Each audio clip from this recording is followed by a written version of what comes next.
மோடி மீண்டும் ஆட்சிக்கு வந்தவுடன் விவசாயிகளின் தண்ணீர் பிரச்சினையை போக்க நதிகள் இணைப்பு திட்டம் செயல்படுத்தப்படும் என்று தஞ்சையில் தேர்தல் பிரச்சாரம் மேற்கொண்ட திருமதி பிரேமலதா விஜயகாந்த் உறுதியுடன் தெரிவித்துள்ளார். தஞ்சாவூர் மக்களவைத் தொகுதியில் போட்டியிடும் தமாக வேட்பாளர் நடராஜன், சட்டமன்ற இடைத்தேர்தல் அதிமுக வேட்பாளர் காந்தியை ஆதரித்து திருமதி பிரேமலதா விஜயகாந்த் ஆயிரக்கணக்கான மக்கள் மத்தியில் வாக்கு சேகரித்தார். அப்போது திமுக காங்கிரஸ் கூட்டணியை கடுமையாக சாடினார். இலங்கையில் தமிழர்களை கொன்று குவிக்க காரணமான அந்த கூட்டணியை மக்கள் விரட்டியடிக்க வேண்டும் என கேட்டுக் கொண்டார். திமுக கூட்டணி ஊழல் கூட்டணி என்றும் விமர்சித்தார்.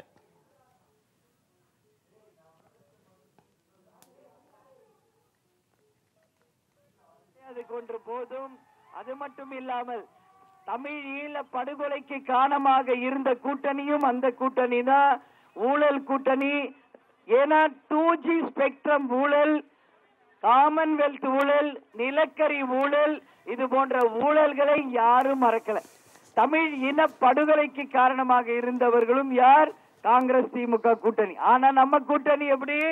உண்மை, உழைப்பு, மக்களுக்காக நல்லது செய்யணும், இந்த தொகுதிகளை முன்னேற்றணும் அப்படின்னு சொல்லி நிச்சயமாக உழைப்பவர்களின் கூட்டணியாக நம்ம கூட்டணி இருக்கு. தஞ்சைக்கு தேவையான அனைத்து திட்டங்கள் நிறைவேற்றப்பட்டிருப்பதாலும் எஞ்சிய திட்டப் பணிகள் தொடர அதிமுக கூட்டணிக்கு வாக்களிக்க வேண்டும் என கேட்டுக் கொண்டார். மீண்டும் பிரதமராக மோடி வருவது உறுதி என அனைத்து கருத்து கணிப்புகளும் சொல்வதாக குறிப்பிட்ட திருமதி பிரேமலதா விஜயகாந்த், விவசாயிகளின் தண்ணீர் பிரச்சினையை போக்க நதிகள் இணைப்பு திட்டம் செயல்படுத்தப்படும் என கூறினார். ராகுல் காந்தி வெற்றி பெறுவதே கேள்விக்குறிதான் என குறிப்பிட்டார்.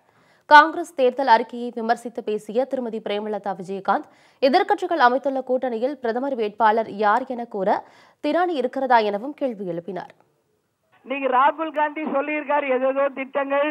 நான் ஒண்ணு மட்டும் சொல்றேன், முதல்ல ராகுல் காந்தி ஜெயிக்கிறாரான்றது இங்க பெரிய கேள்வியாக இருக்கிறது.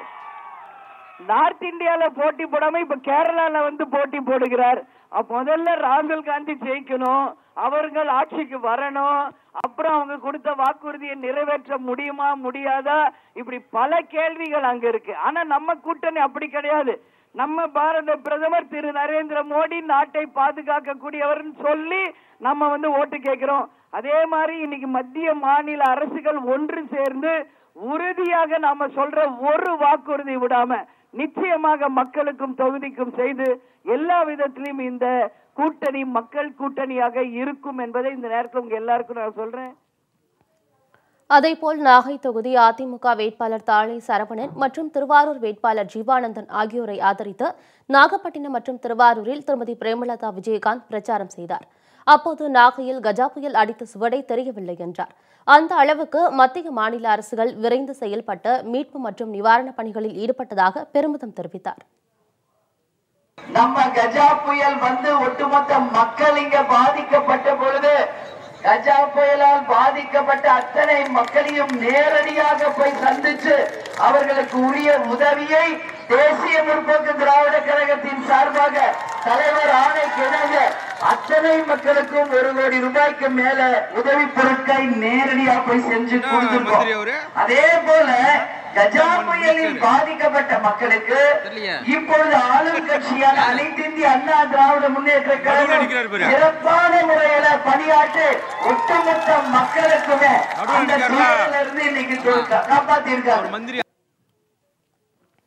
முன்னதாக மயிலாடுதுறை தொகுதியில் போட்டியிடும் அதிமுக வேட்பாளர் ஆசைமணியை ஆதரித்து சீர்காழியில் திருமதி பிரேமலதா விஜயகாந்த் பிரச்சாரம் செய்தார். அப்போது பேசிய அவர், தொகுதி மக்களின் பிரச்சினைகள் அனைத்தும் நிறைவேற்றப்படும் என தெரிவித்தார். அதிமுக தலைமையில் அமைந்துள்ள கூட்டணி மாபெரும் வெற்றி கூட்டணி என்றார். மக்களின் கோரிக்கையை ஏற்று மயிலாடுதுறை தனி மாவட்டமாக அறிவிக்கப்படும் என்றும் உறுதியளித்தார். பெண்களின் பாதுகாப்பு, வேலைவாய்ப்பு, சாலை வசதி உள்ளிட்ட அனைத்து பிரச்சினைகளுக்கும் இந்த கூட்டணியால் தீர்வு காணப்படும் என உறுதியளித்தார்.